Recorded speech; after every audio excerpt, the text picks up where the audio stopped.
Good evening, everyone, and welcome to the Granite Cornerstone, episode number 14, Masonic Ritual, More Than Words. Tonight, we're going to be discussing Masonic Ritual and, in a major way, the way we perform that ritual. And to help me with this conversation, I would like to welcome Right Worshipful Brother Scott Newberry, the District Deputy Grand Master of the 2nd Masonic District. Scott, welcome back to the podcast. Thanks, Tim. Always glad to be here. And also joining us this evening is Right Worshipful Brother Christopher Busby, who is the Grand Lecturer of the Grand Lodge of New Hampshire. Chris, welcome to the podcast. Thanks, Tim. Hey, Scott. Hey, Chris. And also joining us tonight is the Senior Deacon of King Solomon Lodge number 14, Brother Michael T. Brown. Michael, welcome. Hello. Thanks for having me. I'm so glad to be here with you all. So for those of you who are unfamiliar with Brother Brown, he has been touring the state with Right Worshipful Brother Busby as a part of the Grand Lecturer's Ritual Performance Workshops. Michael has been a performer since the age of 4, I believe. Is that what I read? Yeah. Been performing in school and church since then, yeah. And he is still very much active in that part of his life and has really helped. If you've not seen a ritual performance workshop, he's really helped Chris bring the message of adding performance into good ritual. And they do a fantastic job together. They're a little Laurel and Hardy. It's a lot of fun. So tonight we're going to talk. I don't know. Figure it out yourselves. So tonight we are going to be talking about Masonic Ritual. And I think more importantly, we really want to address the concept of performance in that ritual and how you can elevate your ritual to the next level. One of the topics that we've discussed in this podcast a lot is, the experience we present new brothers, retention of those new brothers, and kind of keeping the lodge active and lively. And I will say from my experience, nothing does that better than ritual. So, Chris, what are your thoughts on ritual and ritual performance as it relates to an active and healthy lodge? Well, I am a little bit biased. I admit it's one of those things that I think is truly fundamental to Masonry. I think you've heard it said before. What are we without our ritual? But I think more than anything, it's what binds us all together as Masons, as members of a lodge, as officers. I think that particularly when we talk about a lodge officer line, I think one of the things that can really help to bring those guys together and approach Masonry in a very collective and strong manner in their lodge is through the practice of ritual. I think it really is something that strengthens everything we do. So, Michael, you are currently senior deacon of your lodge, correct? Correct, yes. And you are not a past master. I am not. So, I mean, listen, you're in what I would consider, and I think many people would consider their favorite seat in the officer line.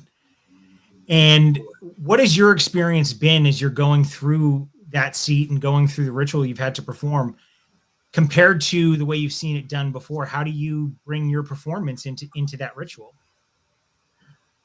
The senior deacon has a very unique job, and I think a very lack of better terms, prized position.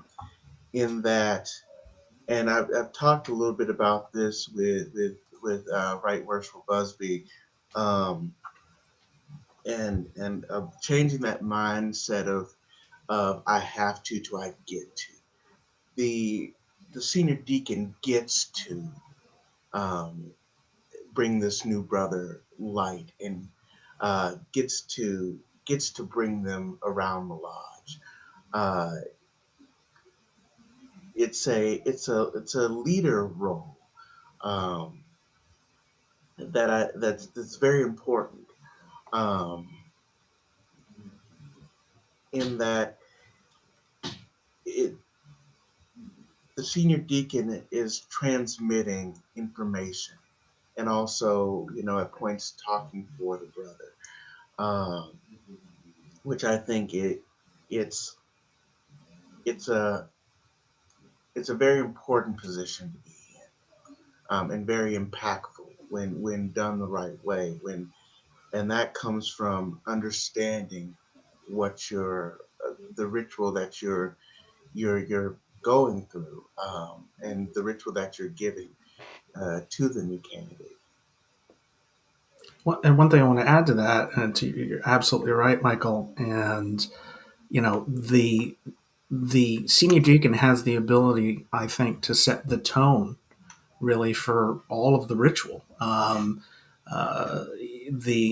He's the first brother to to meet a new brother at the door. His the way that he presents himself when caring for our candidate, and how he interacts with all of the officers is such a linchpin to really everything that we do when we're conveying our lessons. Yeah, I mean, I can tell you right now, I remember every officer who sat in during my degrees, but the memories that I have that are the strongest are the worshipful master who raised me and the senior deacon who guided me around all three of my degrees. Yeah. And that is a level of importance I don't think you can't take it lightly. Agreed. No, you can't. It's a really critical role. I had the luxury of not only serving as senior deacon when I went through the line, but when my son went through his degrees, I actually stood in as a senior deacon for his degrees, which is what my father did for me when I went through my 3 degrees. Yeah. And believe me, you don't realize the weight of that office until it's a family member standing next to you. Some brothers are better at it than understanding it than others, but I'll be honest with you, when it's your father or your son standing next to you and you're walking around the lodge with them, it means an awful lot. It really does. And there's a relationship that's instantly created in that moment, whether you really know that brother or not, no matter who's in that role. There's a relationship. So to have that sort of father and son, friend to friend, guys that really know each other in that role, which can be very intimate, in the terms of our ritual is tremendous. I would totally agree. I mean, the fact that the gentleman that's on the other side of the door when you go to collect him and bring him in, it's so much more emotionally impactful for both people. Yeah. If you know the individual, and that goes back to what we've always talked about, is you want to know the candidates, because let's face it, it's different when it's I met him at dinner tonight versus I'm so excited, Michael's going to be joining the lodge, it's Right. his night, I would even go as far to say, because I know we've all talked about mentorship, the senior deacon being the first mentor of a new candidate. Again, from within the lodge. So, Yeah, I mean, one of the things as junior deacon and senior deacon, I always said to a candidate, as they were standing outside that door, a little nervous about what's about to happen, it was always, don't worry, just listen, and it will all make sense. And the person they're listening for 9 times out of 10 is the senior deacon. right. And I think that, that kind of brings us around to the topic we're discussing tonight is how can you elevate your ritual to make it more impactful? In Scott's case, obviously guiding Alex around the lodge, regardless of the ritual performance, was going to be incredibly impactful. But for those of us who may not have a strong relationship or predetermined relationship with those candidates, we need to deliver the first face of the fraternity the minute that they knock at the door. And I think, Chris, this is part of your LOI, and I believe it's part of your ritual workshop, your ritual performance workshop as well, is that first interview at the door. Is Chris frozen? Chris is frozen. Chris is frozen. Yep. Well, so I've been to, I actually performed this role at the LOI, and yes, I remember you doing that at the LOI. And so one of the things that, Chris and Michael do is they present ritual as it's written and ritual as it should be performed. And I think that that's something we really need to work on as we're talking about ritual. Oh, Chris is back. Let's see if he's with us. Hi there. Hey, Chris, welcome back. I just decided just to pop out for a minute. No, my That's internet okay. connection just completely bombed out on me. Well, you got it Sorry back about real that. quick. Yes, I did. So Thankfully. we were talking about the ritual performance workshop and the LOI, that bit you do at the door. And I think that, Yeah. that's more important than a lot of other pieces of ritual, because for an EA, it's the first piece that they get hit with. They knock at that door and then they hear what coming from the other side. So why don't you and Michael kind of tell us about how that particular piece of ritual was chosen and sort of how you wanted to present it to people through your ritual performance workshops. So from my perspective, and it actually goes directly, and thank you for setting that up, Tim. It goes directly in because it is that first impression, and because the teachings of Freemasonry are so indelibly, I mean, they are communicated through our ritual. That first impression that you give, and the care and emotion that you bring through that impression, can really make or break an experience. I think for a brother. And one of the things that we were talking about is that these days in particular, because of all of the resources and good and bad information that's out there about Freemasonry, candidates, new guys that are joining the fraternity have very high expectations. They may not know exactly what they're expecting, and we hope that they don't in a way, right? Because we're talking about unfolding the lessons as a part of the degrees, but they do expect from a at least in modern times, from a modern perspective, a 300-year-old fraternity, that something deep and meaningful and impactful and important is about to be communicated. And in that moment of time, right at the beginning, if you don't do that, I think it really can set the entire initiatic experience as a brother goes through the degrees, on the wrong foot. Michael, do you want I to would, talk a little bit more yeah, about those I mean, I would pieces? actually agree with everything that you just said. Was sort of thinking, and then you said that. Well, I guess we've been working together too long. Yes, So, I've brainwashed him. I've gotten my tentacles in. Yeah, we're in but trouble, Tim. it, but it does that first moment at the door. It really sets the tone for the degree, and so and the seriousness and um, for lack of better terms, monumental moment that's about to happen should be conveyed as such, through the door. And when you're just there saying the words and not putting the feeling behind it, uh, it takes on a different meaning. Um, and again, just like Right Worshipful said, it it sets the tone for the rest of the degree.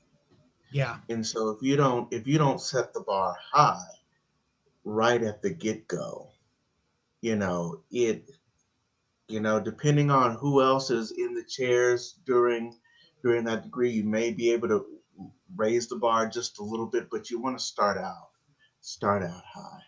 So, So, Chris, as grand lecturer, it's really your job to steer the ship as it relates to ritual and ritual performance and all of those things. What would you say is one of the biggest hurdles to that mission?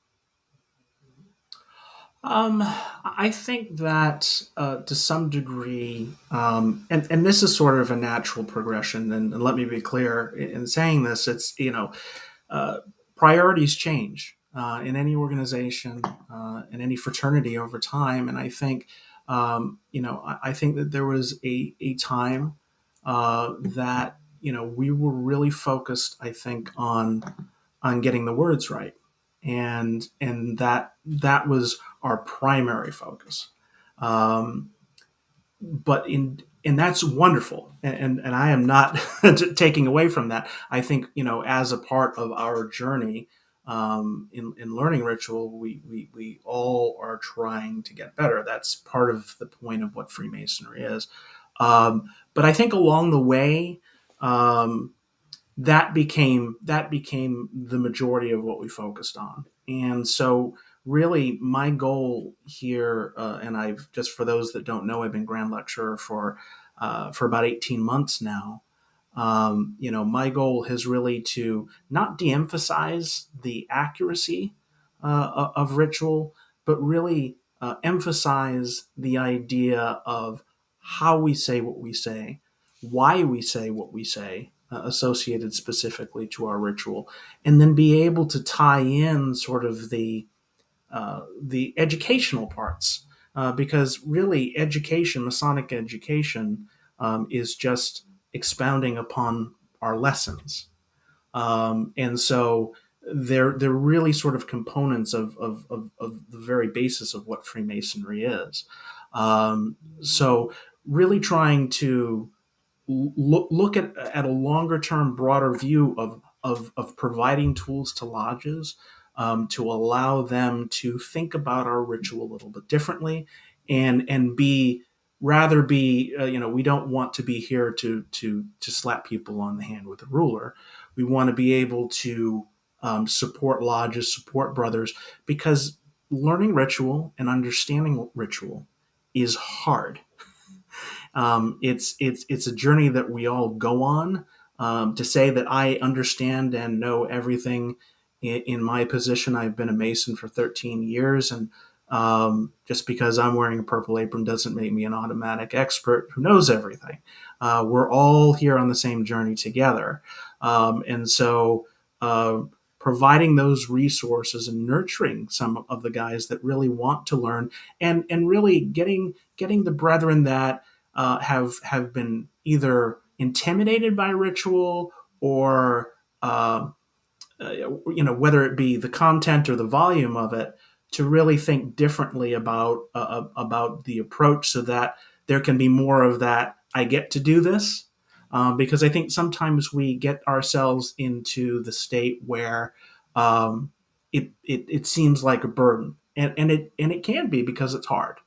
So how do we change the way that we look at performing ritual, and at the same time begin to change our mindset as to what we're doing and why? And that's a long term. That's not a that's not something that can happen overnight. But I think it's very much within the foundations of our fraternity, and I don't think that I think that as we go forward, hopefully, if the brethren are receptive to it, that through these types of workshops and discussions about why we do things, the motivations, understanding performance, then we can slowly change some of that dynamic.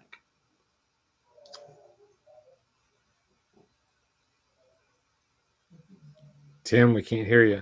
We can't hear you. No. This is the fun part of the podcast. Hello. There you go. All right. I don't know what happened there. My microphone just disconnected in Restream. Not the only one. I feel better now. Thank you for joining me. You're good. So, Chris, one of the things you said struck me, and that's learning ritual is hard. And you know what? It is. I've sat as master. 3 of us have gone through all of the chairs and have had to learn a pretty considerable burden of ritual. So let's take that as the first step, right? Mm-hmm. How is it that each of you has approached ritual memorization and trying to learn the ritual so that you know the words before you start to understand the words? Scott, let's start with you. What's your method? Well, it's kind of evolved over the years. I mean, when I first went through the chairs, let's face it, the brute force method is what most of us go with. And the lodge I went through the chairs, when I went through the chairs, it was 1 year per chair. So it's right about the time you start to get comfortable with the chair, you move to the next one, which it makes it a challenge, especially when you make that transition between the 2 deacon chairs. So for me, a lot of it was, at least initially, it was just repetition, just brute force. You just go over it and over and over and over it so you can get the words in, because at that point you're focusing on, I need to know the words before I can worry about anything else. And unlike what some of you guys have been experienced, when I went through the chairs, I went through when the focus was the words. Did you get all of the words right? And we actually, the inspections at the time, that's what was called out, was, the people that actually did the words correctly and those that didn't do the words correctly. So it's a very different flavor now. It's a much better feel, in my opinion. It's more about, did you get the intent along with the words? And it's very different. And how I've changed over the years is, now that I've gone through the chairs, and I've not only filled back in some of the chairs, and I've given ritual, stepping in for different candidates. One of the things I've noticed is it's no longer for me about sitting down and spending hours upon hours upon hours about memorizing, because I know most of the words. In fact, if anybody sits in lodges, sits in enough degrees, you kind of have a general gist, even if you haven't memorized it. You kind of go, oh, that doesn't quite sound right. And, it's just because you're used to it. So for me, a lot of what it now comes to is the visualization aspect. So I can be sitting there with my book, even in my office here, and I'm thinking about where I am in the room. Yeah. What do I want to be doing with the candidate? And not so much necessarily the tonal inflections and stuff, but when I go back through the words, the phrasing starts to take on a different than when I first learned it. So it's more about how I want to talk through it, how I want to, position the candidate, where I am in the room, so I understand what's going on and how I want to present it. But it takes a while to get there. You've got to have at least some mastery of the words before you can start to think about those other things. And it takes time. Like Chris mentioned, it takes time.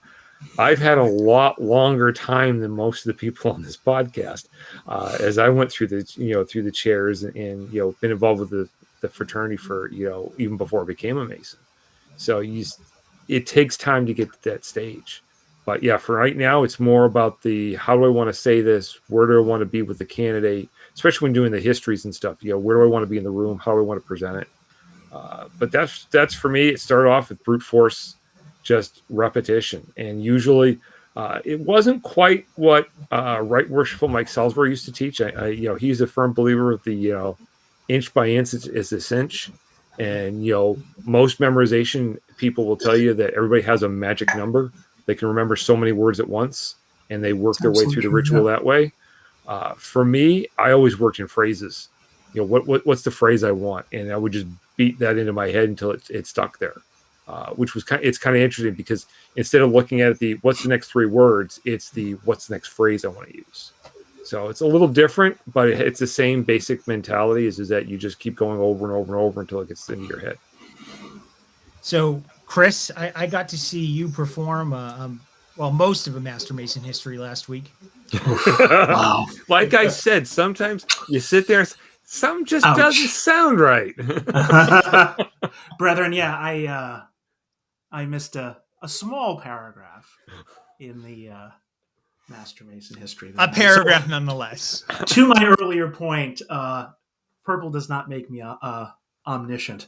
But here's the thing. I was also there. The feeling was there. Yes, so I will give you that. The feeling was there. So from a candidate perspective, it was fine. I mean, like Michael, like you said, the feeling was there, the emotion was there, the intent was there.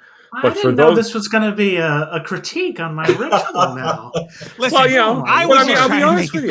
No, but to be honest with you, I think it's one of the things that goes to the command of the ritual that all of us can obtain. And I was talking with a brother from DeMolay, actually, someone who's in the Memorization, which also has a fair amount of memorization done by the young men there. And we were talking about a piece of ritual there, and it was the same type of thing. He missed a sentence or two. And we were talking about it, and he goes, but I remembered what you keep telling everybody when they do ritual. Don't stop. Because the candidate will get your intent. He'll get your emotion. He'll get that connection with you. It's all of us that are sitting on the sidelines. They're going, some doesn't sound right, and it's but it's but the candidate is the one who's the real focus at that point. We're And all there and get they something. didn't notice. They No, absolutely did No. not notice. no, are they in the audience tonight? Yeah, I talked to them about it because I mean, just like anyone else, anyone else that's done ritual or is a sort of my hardcore ritualist, right? The guys that really get into it, and you've kind of flogged yourself a little bit, right? Oh God, Because yeah. as you're in the process of saying it, like when I was standing there, I'm rolling and I'm like, I didn't say that part. I didn't say, like, as I'm doing the history, and I'm like trying to plot my path to see if I can get, sort of find my spot and get back to into it sort of midstream, which is so incredibly hard to do. Um, because we don't learn ritual that way typically, right? We're learning it essentially from beginning to end and then performing it from beginning to end. But it's a lesson, and it's a lesson that I think we all learn. But did I know that part of ritual? Yes. As a matter of fact, it was one of the easier parts. It wasn't the harder part that you get kind of messed up on. You take for granted some of those easier or what's easier for you, and uh, focus on what's hard, and then I'll you be get better at what's hard and neglect what's easy. I'll be the first to admit it. I remember going through my lessons, and you get to the end, and there's all the those last couple of things that are in plain text. Yeah. Oh, that's Oh, easy. yeah. I'll get to that. That's not a worry at all, and that's what tripped me up. Yep. Oh yeah, Gone. it's always the plain text. But so So- Chris, how do you approach breaking that piece? Is uninterrupted. It is broken down into some digestible chunks and sections that you can work. Yeah. But how do you learn something like a history? That's always been one of my struggles. Really, is the histories, because they're just a flow of consciousness for 10 minutes. Yeah, it's a little. I have to be a little bit vague. Obviously, if there are brethren Sure. watching this, then they know what I'm talking about. But let me just take a step back for a minute, and kind of go back to the beginning here real quick as far as my experience is concerned, because I think a lot of us start relatively young as Masons, in learning ritual. Right, we become an officer within the first year or two, a lot of times, and are kind of thrown in, and we haven't seen a whole lot of degrees. And so the traveling or seeing degrees in your own lodge and hearing other people deliver it, to me, I was a lot of my first step, even before starting to memorize it. And to your point, Tim, as you're sitting in lodge, then you're learning by osmosis, right? You're exposed to it over and over again, and then you start to really pick up those pieces. As far as the histories are concerned in particular, I actually changed the way I learn. I had to change the way I learn, because a lot of our ritual is very conversational, back and forth. One thing leads to another. Our lectures, or we call histories, are not that for 95% of it or more. And so the way that I started learning was that I started to learn first, and this is very hard to do and develop, but I started to learn the words in a very similar way that Scott mentioned, taking those phrases or those ideas, right, and starting to put them together. But as I combine those phrases and ideas and turn them into paragraphs, then what I'm trying to do is I'm trying to say it as fast as I can. And that might be very counterintuitive to the idea of performance, but what I'm working on initially is recall. Because if I don't have to stop, which is unfortunately where I got into trouble the other night, but you learn for recall, and so that it's already loaded, right, to some degree, and then I start to focus as I'm doing it. I start slowing it down and then shifting my inflection, and I'm playing with it. Uh, it's like seeing how things roll off the tongue. It's like taste testing it, right? You say it a few different ways and see sort of how it lands, and with you. And then what I like to do once I kind of get it to a point is I actually like to bring another brother in to watch me do the history, to not only beat me up on my words, because that's what I want, to make sure that I'm getting as many of those words right, but also to be able to say, hey, that didn't sound right, or you were going too fast, or that didn't flow. So that's one of those things when learning it quickly, you then have to try to start breaking it down and slowing it down and finding that rhythm for you that makes sense. And one of the things associated with that, I say a lot that, slow down, slow down, slow down in your delivery. But one of the No, you things, never say that.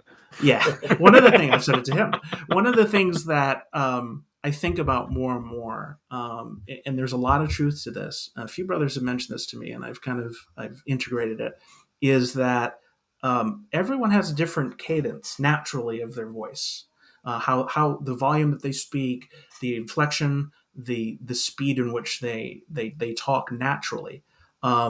But basically, I tried to think about how I would naturally converse.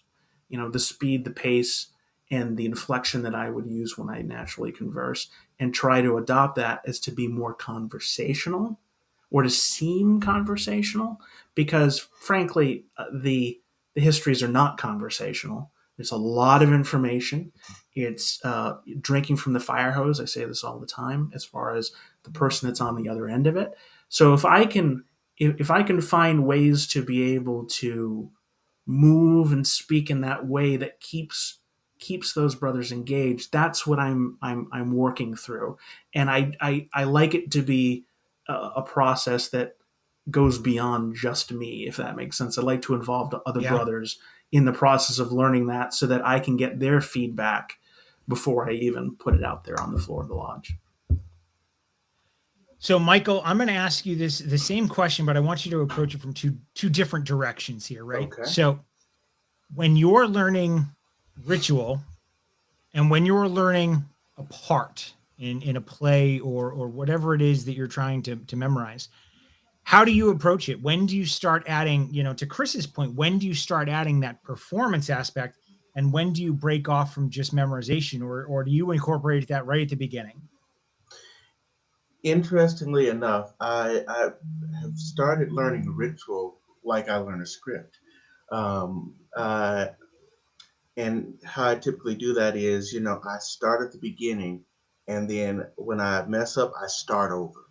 So, you just keep going with it. And then as I go through, though, I'm finding those words to add emphasis or to put a movement to, or words that um, words that I want, that I know are that I know will convey the meaning that I'm trying to get across. So I really look again at the ritual like as a script, which is something we talk about in the ritual workshop. Because I think the best advice, actually, for me, from an actor standpoint, that I got was from Right Worshipful Eddie Bennett, who said, masonry is like theater in the round, basically, and it is because you're playing in a sense to everyone in the room in the round. So I start to, and I'm really quick with, all right, does this work? Or how about I try it this way? And that happens in the learning process of it. And so then from there, once I feel I have the words down, then I'm in the lodge. Then I bring it to the lodge, and usually I love going to the lodge by myself and being able to, Yes. walk through the floor work of it, which also then helps me to memorize the ritual, because in my mind I'm saying, okay, I need to be here when I say this part, or I Yes. should be moving to this way when I'm saying this part, or I'm talking to this person here.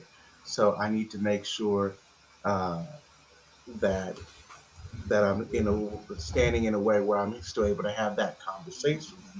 Um, Can I make a point about that real quick, Michael? I don't mean to interrupt, but you said a very important thing, and that is, I think what a lot of us do when we learn ritual, at least I mean, I can certainly say from my experience, is that because we're reading a book, or we're reading our cipher, or whatever it is, when we're learning our ritual, we are um, we end up visualizing the way it looks on the paper, Mm-hmm. right? That oftentimes can be sort of like, okay, what appears after this, and that you're kind of thinking about the words and how they flow, and that walking into the temple, right, and getting that, okay, where do I need to be, and thinking about what has come before and what has come after and what you're trying to convey in that process is, I think, extremely important to help to bring it Oh, I would beyond sort agree. of the visualization of the words. I would completely agree. And when I mentioned about visualizing what I'm doing,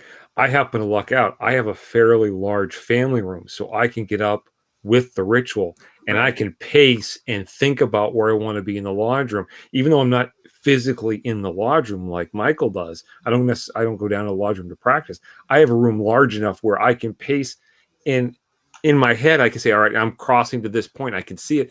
Been in the same lodge room for 15 years. I know the distances. I know how to get around it. And I'm sure that's part of why Michael does what he does. He wants to know, what's my pacing. Where do I, how many paces is it? What's the walking I need to do? Who do I turn to? Who am I expecting to see in which spot? It all makes a big difference. It when you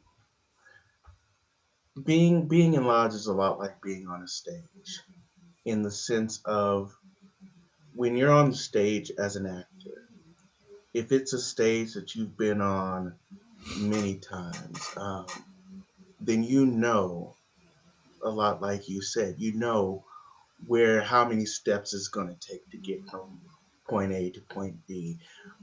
You know where when you say a line of ritual, where it's going to have the most impact. Um, and it, I think, and again, one of the reasons why I do it is because that familiarity with the lodge. As we know, each degree is different, and every lodge is different, as we've talked about.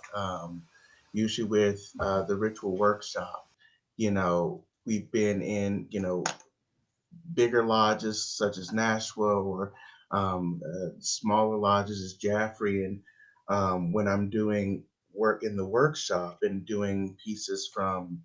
um, doing pieces from Looking Over the President's Shoulder, using that as a reference, I then have to think, all right, how am I going to set this up in this new space?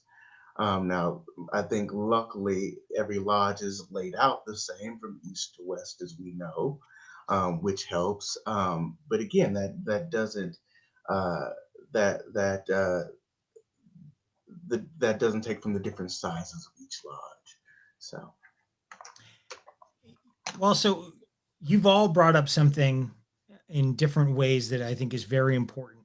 When I received my degrees, my history was given to me sitting in a chair in the East, and I sat in that chair for what felt like forever to receive those histories. They were well performed, they were well delivered, but they weren't performed.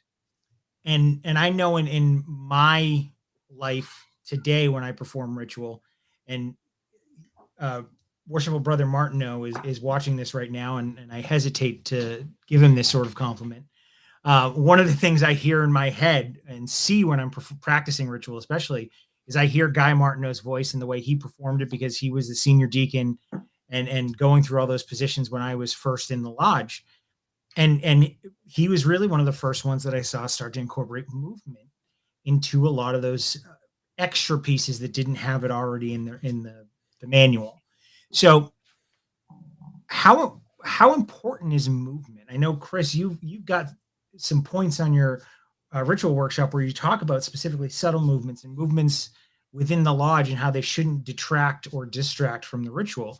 But how important is movement in ritual when it's not something that you're doing because the book tells you to do it?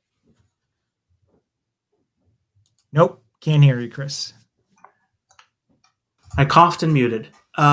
So it needs to be. It needs to have an intent. It needs to have a purpose to what we're trying to convey. Now, obviously, there are things like hand gestures and things like that where, when we talk, we do this, right? Some more than others, right? But for the most part, a lot of folks use their hands to be able to be expressive. And I think sometimes what happens is that we get so locked up because Masons aren't performers first. That's we're not teaching. Most aren't.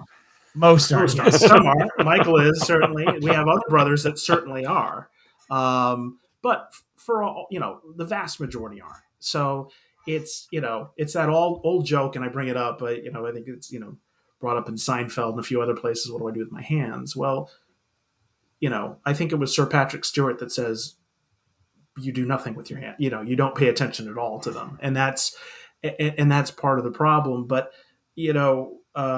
to be expressive without being distracting to what you said, because I think that, and one of the things that I really have tried to beat out of myself as far as ritual is concerned is I'm a very I move when I talk, and sometimes I move a lot. If you ever see me on the phone, if you were to ever see me on the phone, I think I do 10,000 steps on like a 20-minute phone call. It's just how I am. And so you bring that into what you do. So it's really about, and Michael talks about this in great ways in the performance workshop, is being self-aware.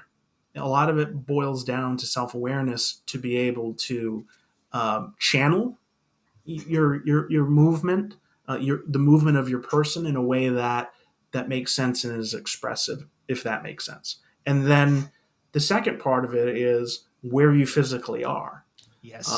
in the lodge, and that piece of it, I think a lot of brothers don't understand that, or don't know that, there's all of the direction as far as where to be is in the ritual, and beyond that, there's some information in our manual, which is in the part of the Grand or an addendum to the Grand Constitution. But other than that, we do have a lot of freedom, especially when it comes to those longer pieces that are more narrative, like the lessons or the histories, where we're talking for 20, 25, 30 minutes, and to be able, I think, to move brothers around in places where, and do things that reflect the things that they've just gone through, I think helps to really engage them physically, right? Because sitting down and listening to someone talk for 30 minutes nonstop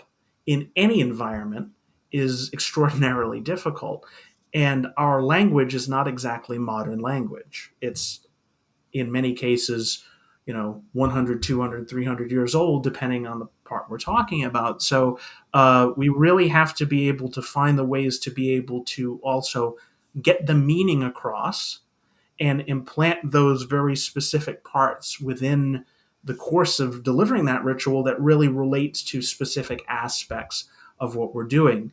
We just did a Master Mason degree, and for the brothers that are in the Master Masons that are on the call, or on the podcast, they understand sort of where some of those places are, to be able to reinforce those ideas, and to really make that impact. So that's really important. Now, it's also a hard thing to add to. It's not something that you can necessarily do the first time you deliver a piece of ritual, because you do have to sort of get a feel for it, and you do have to be comfortable within yourself enough to then be able to move, to essentially move on to that next level of depth in your performance. But I think that oftentimes we learn ritual, and as soon as it's memorized, the process has ended, and that's our own fault, I think, because we haven't talked about then what's next. Now, a lot of brothers pick up on that, and they adopt and make it their own. And ultimately, if it makes sense to the message that we're trying to convey, if it's not distracting, if it adds to the experience and helps to implant those ideas, then that movement, I think, is critical. But it's not me telling you as Grand Lecturer, oh, you have to do it this way. If it's not in the book, again, you have some of that ability to be able to make those pieces your own, and that is the part of ritual, in those areas where you really have that ability, to use movement in that way. Well, and I think you touched on a really important piece there, and I think it's something that it's hard for a lot of people to come to grips with. No one's telling you exactly how to deliver any given piece of ritual. No. There's certain things that there's certain words you need to say, and in some cases there's certain places you need to be. But any given piece of ritual is yours to own the way you want to. And I think a lot of brothers find that challenging. I actually had an opportunity to see a brother give one of the histories, one of the lectures, sitting down with the candidate in the East because he had taken a tumble and twisted an ankle.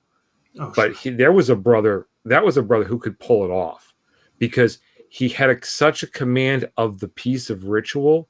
His tonal inflections and hand gestures were enough to keep literally the whole room attentive, which was And that's a rare and wonderful gift. Yes, Yes, it is. I mean, really is. I mean, that's every time I think about great ritual, that's the individual I go back to because I was lucky enough to have him as a member of my lodge.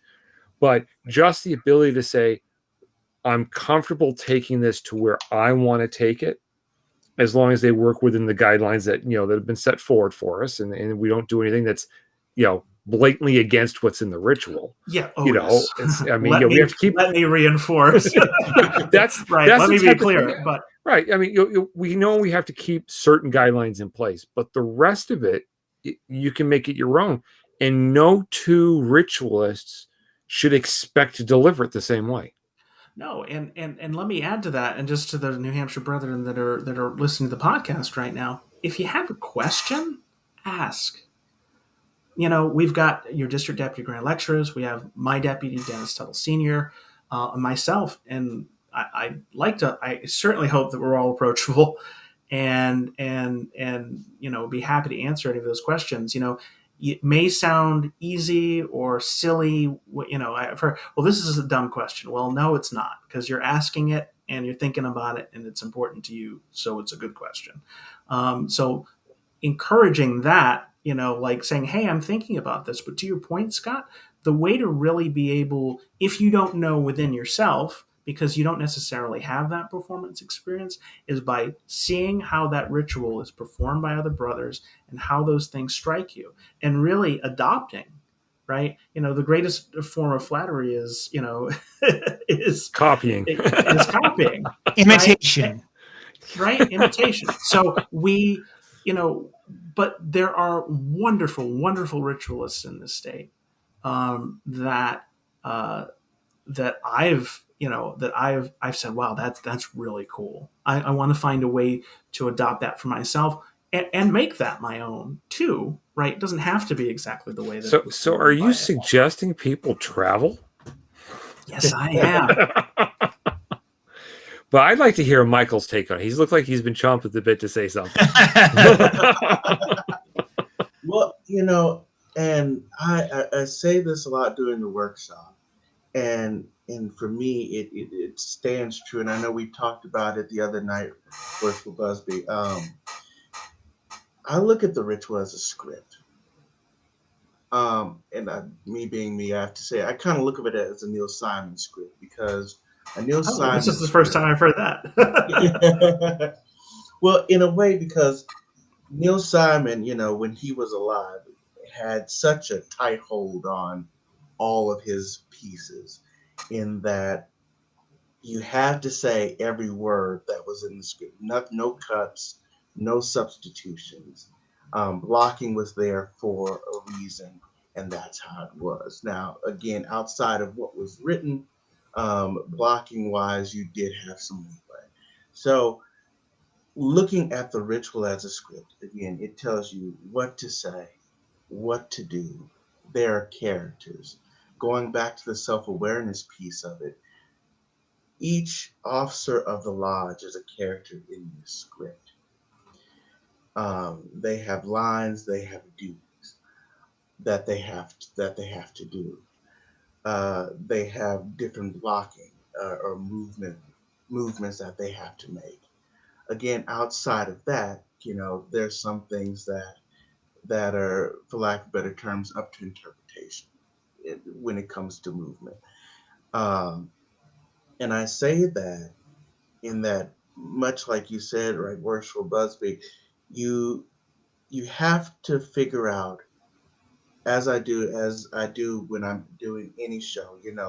I've got the director to tell me what to do, but also for myself have to figure out, all right, does this make sense to do? Does this add this movement that I'm doing add to the piece? Does this movement make sense? Does this movement get the point across? Again, where am I going to be at on stage, or in the lodge where I'm saying this line, where it's going to have the most impact? I often ask during the workshop, where is the most powerful place in the lodge to deliver a piece of ritual? And again, that there's no right answer to that, because just like on stage, a lot of times, if you ask any actor, a lot of times they'll say center stage. I disagree with that. I like to be downright. In the lodge, I like to be in the northwest corner of the lodge. There's something about that spot there that I feel when giving certain parts of ritual, it lends itself, because one, you're facing everyone at that point. Um, so so going back again, making sure through again self-awareness that what you're doing is giving the meaning of the piece that is there, the author's intent. Nothing is written in our ritual just to be written in there. There's a meaning behind it, and we have to figure out and make sure that we are giving that, showing that meaning in our delivery. Um, and you can still, which you can still do by making it your own. Um, you know, uh, a lot of times, we watch uh, other people giving ritual, and just like Right Worshipful said, taking piece. Oh, that's interesting. I would love to try that. Which we also have to open ourselves up to experimenting with different things. A lot of times we get in the same habit of, oh, we've always done it that way when it comes to Oh, I've movement. never heard that before. That's the tagline of masonry right there. you Because I know, said so. uh, And there's the other one. right, right. you know, Thank we, you, we Worshipful.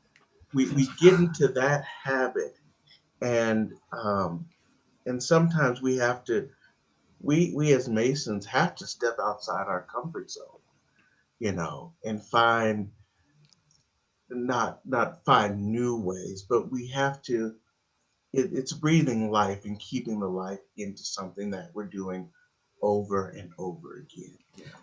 And that's such an important point, because as we hear, part of the purpose, obviously, of travel, especially if you're an officer and you're learning ritual, is to see it done, and to make notes, and to think about it a little bit more. But the ritual is for all of us, not just for our new brothers that are coming in. And any time that you go and you see a piece of ritual that is delivered well and performed well, I guarantee, and I think that every brother on this podcast would say this, is that they've taken something new away, right? There's something new that they've gotten from the lessons that are contained within that, and when you do that, um, you're growing in Freemasonry in general, at any brother, but in learning to perform ritual, how it strikes you, spiritually, emotionally, those things have to come out. Those, the love for Freemasonry and what you've learned in Freemasonry as a part of this journey is a part of of the expression of our ritual as well. So if I can ask a question, what would you say to the That's my job, Scott. I understand, but this just came to mind while Chris was talking. And, you talk about a brother stepping outside of his comfort zone to move into that more of that performance piece. What would your advice be to a brother who just memorizing and speaking in front of a group is already outside of his comfort zone? What would you? I'm going to take an opportunity to answer here, since I don't get often that I get to answer questions. And I think that, this ties into a lot of what Michael said about experimentation. You can't experiment in a degree because things can go wrong. Mm-hmm. But every single lodge should be holding rehearsals where everyone can feel comfortable in a smaller group to try those new things, to try busting out of your comfort zone just a little bit, to whether it's add some performance to your ritual or to experiment with a new movement or a new blocking, as it were, within the lodge. And I think that's something that we forget so often as we're talking about rehearsal. Rehearsal is not there just to get the brothers together and just talk the ritual through. One of the favorite things that I do in a rehearsal, and I go to my lodge's rehearsals. I'm the chaplain. I don't have a whole lot to do, but I want to be there and work on that choreography and try new things and throw out ideas that, may not be something that we've seen before, but may add value to the ritual. And Michael, I think you covered this really well. Every choice you make has to be deliberate. The words are there for a reason, and any movements, any emphasis needs to accompany that reason. We walk into this ritual, and it is ritual. It is something that brothers have been practicing for hundreds of years. We need to approach it with deliberation and reverence, and making those choices and trying them out, probably shouldn't be done in front of a live candidate, but your rehearsals need to be elevated to the same level if you expect your ritual performance in lodge to be elevated to the next level. Oh, sorry, go ahead. I was going to say, part of the thing with that you can look at when you're at that rehearsal is you have to remember, I think, Chris, you're the one who mentioned it earlier. The ritual is not just for the candidate. Yeah. It's for everyone else in the room. So when you talk, I'm going to borrow now from Michael's vocabulary. So if you take a look at the blocking, where your stewards go, where your deacons go, where, how you do the lighting in the room, do you have full lights on? Is it dimmed? Is it, do you do candlelight or not? Do you have everybody sit in a particular area? Those are all things you have to take a look at, because now that guy sitting on the sideline, it's like, oh, great, I'm going to listen to them go ahead and do this again. I've seen this 100 times. But yet the position of the officers in the room is suddenly different, because it conveys a different meaning now based on where they're standing. Those are the things that get missed. Let me jump in on that, because that's he's waving a pen around. I'm waving a pen because I'm writing down notes. As long as he doesn't get the ritual out and start pounding on it, I think we're good. Oh, wait, where is it? Every candidate in this jurisdiction has to deliver a lesson. They have to return their catechism, their memory work, their proficiency. Thanks. The echo is talking to me. Thanks, Alexa. But when they return their proficiency, they're performing a piece of ritual, a very long piece of ritual, for everyone in the lodge. Yes. So in order for you to be able to go through the degrees, you are put in a position in which you have to speak publicly in front of a lot of folks. Now, that being said, that doesn't mean that automatically, because you've done that you're comfortable. I'm still a very nervous ritualist. Even today in getting up, I always get very sort of jazzed up and wound up before I do a piece of ritual, because I want to stop. But I looked physically ill on Tuesday. Yes, he did. I want to get it right, right? And physically ill, and don't bother me. I've got it in my head. I got to focus. Really, a lot of busting of the stones here from the. Brethren, this is par for the course, and I'm sure that I'm going to get more after this. But we invite you all to do it. but that's a starting point, right? And this is why, the other night when we had the Master Mason degree in my own lodge, I presented our candidates the ritual, because it's like, okay, you've just done this. You're thinking symbolically. You're learning about the craft through the study of ritual. Now continue. It doesn't matter if you're going to be in an office or not. It is a tool. It's another tool in your tool belt from the perspective of learning about the ritual and getting used to speaking in front of groups of people, which a lot of us aren't comfortable doing it. Which and to be, I mean, to your point, the ritual piece that candidates give, like you said earlier, and I believe Michael echoed it, it's a conversation. If you actually look at our proficiency, the catechism lesson, whatever you want to call it, it's a conversation. And I think that's a huge disservice we do so frequently to the candidates, because it isn't a conversation, it's an examination. It's line. Right. I mean, and I'll be honest with you, it's one of the things that I pushed myself when it came to doing ritual when my son went through his degrees, because I was his mentor. I helped him learn his lessons and stuff. But I pushed myself so that when he gave his lesson, as he returned his lesson at Lodge, I'm the one that worked with him. I'm the one he returned it with. And it literally was with. I stood there and I gave all of the other side of that conversation from memory. And it made that's bold.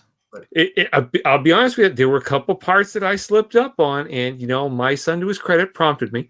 But I'll be honest with you, that I'll believe.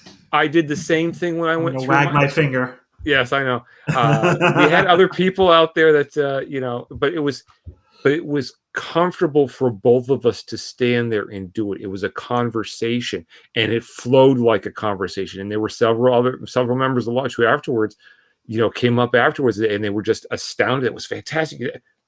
All we did was what was requested. It's a conversation. You've had before.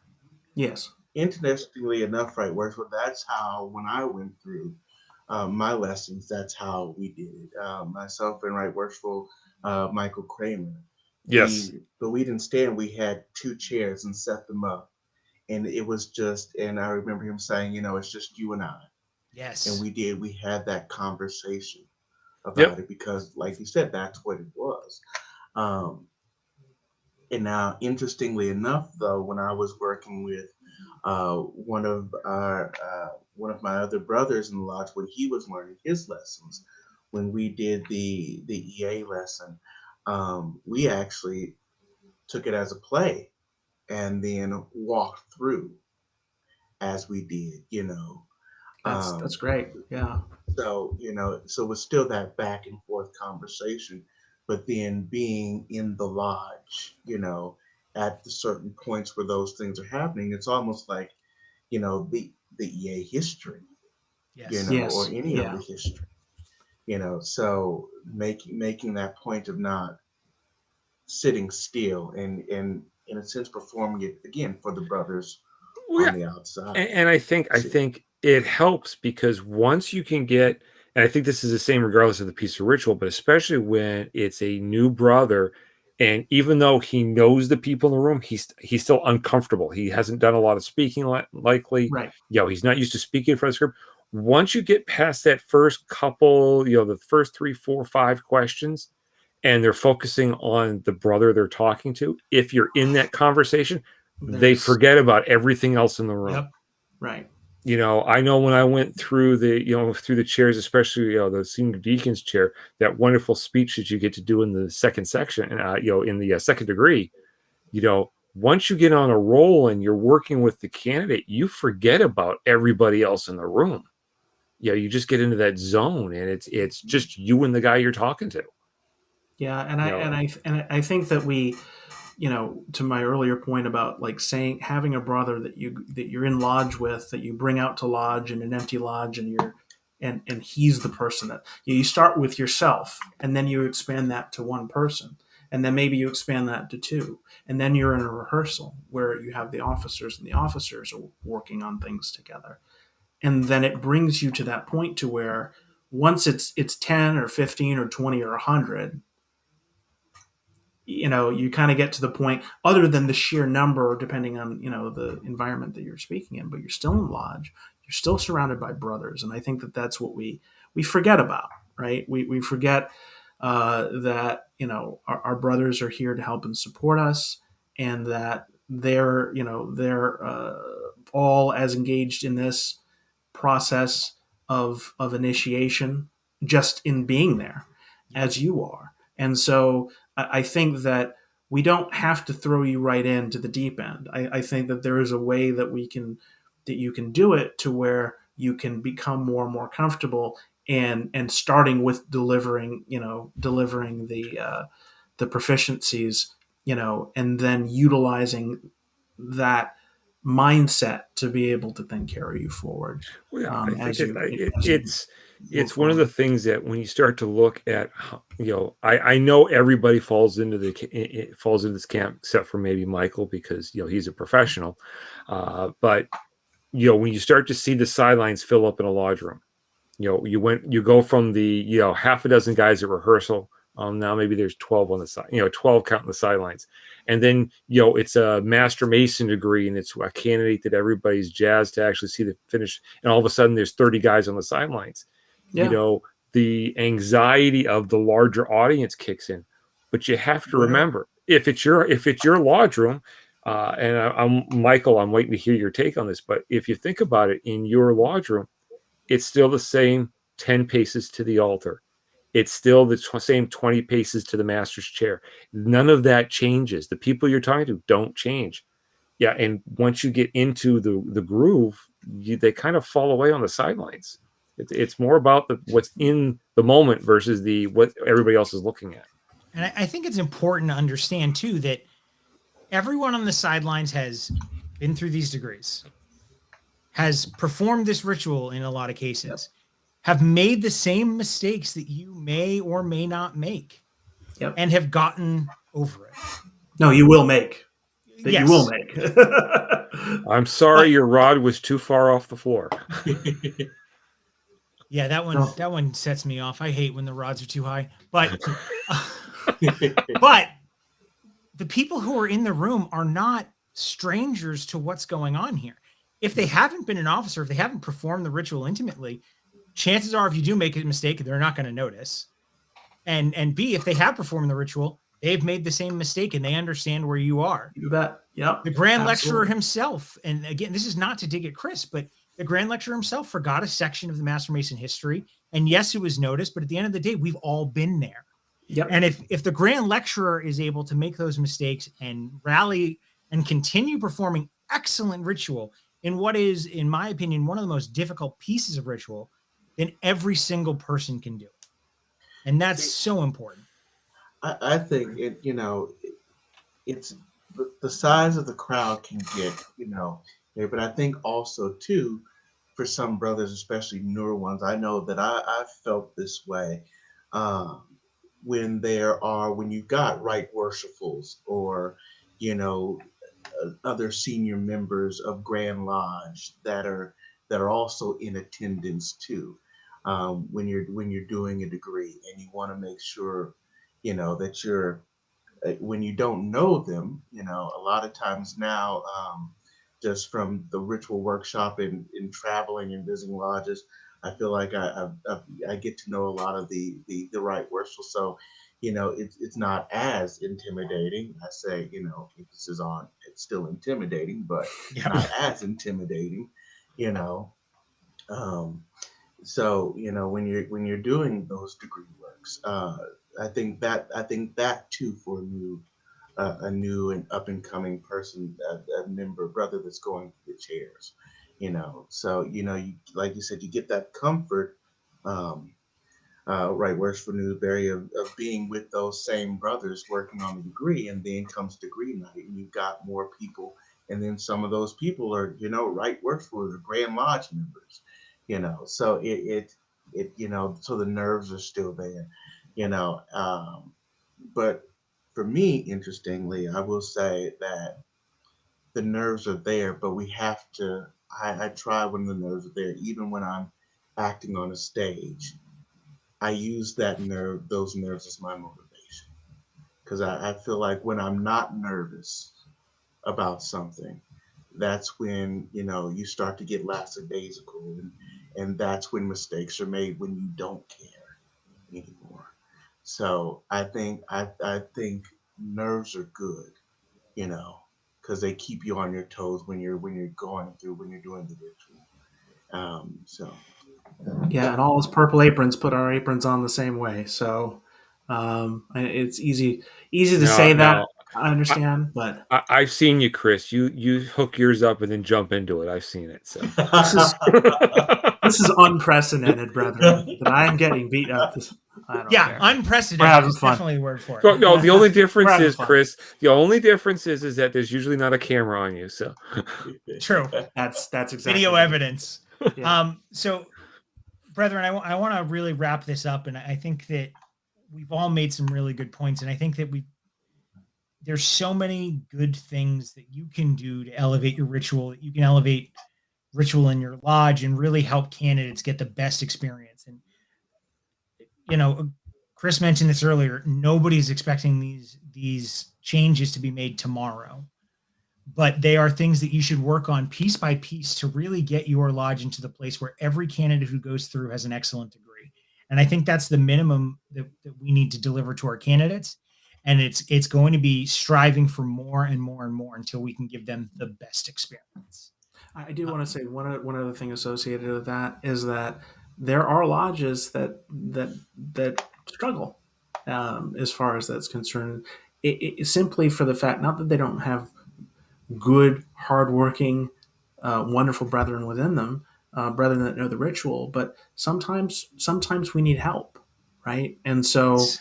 that that's also what we are here for, whether that be in your district or beyond that, is that sometimes you need people to fill in for a part to give the candidate the best possible experience that they have. And that's okay. We have to go around and inspect degrees, and that's a part of what constitutionally we should and have to do. But at the same time, that our focus is to guide our brother through, starting with the best initiatic experience that they could possibly have. So, please keep that in mind every time if you're struggling and you can't put together certain parts for a degree, please reach out to your DDGLs, your district deputy grand lecturers, or us, because that's what we're here for. if you can't reach your DDGL, call your DDGM. Yeah. I field. In fact, earlier this week, I had a master call me up. He's looking for help and asked me if I could suggest a couple of brothers he could get in contact with. So, I mean, it's one of the advantages of, like you said earlier, Chris, traveling around, seeing how other brothers do stuff. You get to know which brothers know the ritual, which ones know it well, and which ones are willing to travel and help out. I know I tapped Tim for a degree, earlier this year to help out and do it was a great degree, and we had brothers from several different lodges involved because everybody wanted to do a great job and everybody wanted to be there and support the candidate and the lodge that needed the help. It was a fantastic evening. It really was. Yeah, So, you as a lodge, you have resources, and it is incumbent on you to reach out to them and make use of them, and no one will fault you for doing so. Nope. And your grand lecturer, your deputy grand lecturer, your district deputy grand lecturer, your district deputy grand masters, brothers within within the jurisdiction, within the district, who are excellent ritualists or who can do a part very well, reach out to them, because the worst they can do is say that they're unavailable or say no, and your district officer certainly will help you find the right person to fit into that slot. So make sure you reach out. And I would even say, even at a personal level, that's a good thing to do. If you want to learn a piece of ritual, Yes. reach out. And I'm sure that there are brothers out there that are willing to take the time to sit down with you and go through the ritual and help you learn and understand it. And I will tell you, I've had a brother that said to me, well, I don't want to make you come out for X very small piece of ritual. And my answer to that is, I'll come out for anything you need me to do, because it's important. And because, crazies like me that I will do ritual at any given possible chance if asked, Yep. because I Mutant. love doing it. So, it's never be afraid for that, because I guarantee you that there's a brother that wants to jump up and do it, no matter how long or short a particular piece of ritual is. And there is no such thing as a small piece of ritual. They may be No. long, they may be short, long or short. Yeah. but they That's are it. there for a reason. Yes. And delivering that short piece of ritual excellently is still going to impact the candidate. You bet it does. So in closing, from me, I want to say thank you for joining me, brethren. I'll let you all have your own piece of this conversation. I'm going to take away probably a piece of Chris's and say next Saturday, or this coming Saturday at St. Mark's Lodge and Dairy from 9 to noon, Chris and Michael will be at a ritual performance workshop, the second to last one of the season. Is that right? Yes, we're actually going to be extending a little bit because we had one that we had to reschedule in Milford. So we'll talk. But yeah, we will probably we'll be doing some more beyond that. Yeah, I think Tim, you're going to be the only one. I think Tim's going to be the only one that's not there because I'll be at that one. I have my in-laws are coming in, and I got to see one earlier in the year, so I will not be there Saturday. But Saturday, the 4th of December, you're going to be in Franklin at Meridian Lodge from 9 to noon as well. So those two are the ones that I have on the schedule. Brethren, take the opportunity to get out to one of those ritual performance workshops. They are excellent. Seeing Michael perform some classical pieces of stage work on top of some ritual, and seeing, hearing what both Chris and Michael have to say is going to elevate your ritual just through being there. And I think that's something you should absolutely make an opportunity to get to if you can. And with that, I'm done. Scott, any closing words for our brethren this evening? Yeah, the only thing I would say first off is for those that actually join us, thanks for joining. It's always nice to have a crowd on the other end of the camera for us. But I would definitely recommend taking the time to learn at least some piece of ritual. It doesn't have to be a big giant piece. It could be a small piece, a short piece. Short piece. I say small as in the number of words you need to memorize, not the impact it can have. I know that Chris suggested to the two new brothers that joined us last week to learn the closing charge. It's a great piece of ritual. The opening charge is a great piece of ritual. I'm sure if you wanted to, that there's plenty of other opportunities and other places that you can learn something. But even if you take the time just to learn it for your own sake, it'll make you a much better Mason at the end of the day. And who knows, you might actually get bitten by the bug and be like Chris and just live for the ritual. And you don't need to be an officer. No, you don't. I think that's the single biggest thing that people get tripped up on. You don't need to be an officer to do ritual. And for the masters that are out there listening, if your jurisdiction allows for it, ask your non-officers to participate. I know I always like seeing someone who's not an officer give ritual because I know it means that they have a love for the fraternity and they want to help and support the brethren. So it's always nice to see. There's lots of opportunities. Chris, final words.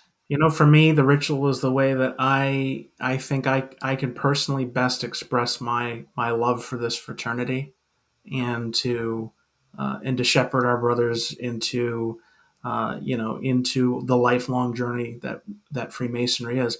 Guys, we only do this once for these. Every one of us only goes through this the first time once, and so anything that we can do to make that experience as special and as memorable as possible for our brethren is worth every ounce of our energy. That being said, brethren, if you want some more information, nhgrandlodge.org/ritual. We've recently put together the Grand Lecturers, the Deputy Grand Lecturer, and myself put together the Grand Lecturer's Guide for Ritual Excellence. It's, I think, a very good document. It actually asks a lot of questions. And makes you think a little bit. So I highly suggest you go. It's a bit of a read, but I think it's very digestible. Take a look at that. Talks a lot about some of these performance elements. Come out to the ritual performance workshops. Participate in the new Ritual Excellence program, which you'll find more information on there. But brethren, we'll be adding more information associated with what we're doing with ritual there, and we've got dates up as well. So if you don't find it there, if you have any questions at any time, feel free to contact us. We are definitely and always here to assist. So thank you, brethren. And if you don't know how to reach out to Chris directly, we will be more than happy to get you to him. Just email us at the podcast at Granite Cornerstone and nhgrandlodge.org. If you have any comments, suggestions, questions, we can certainly get them to the right people. And if you have comments, suggestions, or questions for us, we'll be happy to answer them. And Michael, finally, to close on you, what are your closing words for our brethren this evening? You froze a little bit there on my end. I thank you all for having me here, and I think I echo the words of both our right worshipfuls with learn ritual. It's great to know to get to know and learn the meaning behind what we say and what we do. And when we can transfer that knowledge to another brother, I think it's a special. It's very special and meaningful, as we talked about at the top of the podcast. So. And I want to make sure publicly before we go that this man has helped to make this workshop what it is. So, absolutely. Come out and see. You don't want to hear me talk. That's fine. Come out and see Brother Brown and everything that he contributes to this, because his perspective is so very important and so very impactful in this program we're doing. So I want to thank him and everything that he's done. So thank you, brother. From my perspective, it's something we've never seen in this jurisdiction, adding, Michael's particular skill set and expertise to these conversations. It makes a huge difference. And I loved the ritual performance workshop I was able to attend. So again, thank you, Michael, for joining us tonight. And thank you for everything you've done. To the other panelists here, thank you very much. And to our brethren in the crowd, thank you for joining us, and have a great night. We will see you again on December 5th, where we talk about education in the lodge and how to get education started in your lodge. Have a good night, everyone, and thank you for joining us.